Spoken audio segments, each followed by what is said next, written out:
lot in the book. You guys talk a lot about Colares in Brazil and how for decades that human beings were being physically harmed to the point of death.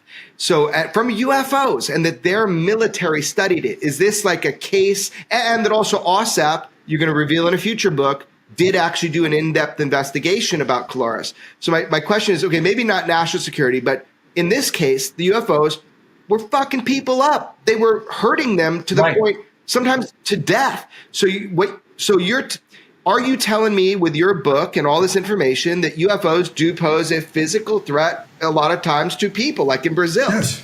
Yes, absolutely. And that's one of the reasons that we were trying to complete the database in regard to Brazil. And it's simply that if that was occurring here in the U.S., let me tell you, every day you'd see a front page article. That did not occur. But, you know, there's I don't want to go into something I'm unfamiliar with and isn't AAWSAP in nature, but there's current problems now in South America. You know, and you probably know more about that, Jeremy, about what appear to be, again, threats. Yeah, you hear that, but, you know, it's not as studied as what you guys were able Colares to. and the surrounding areas, correct. But that...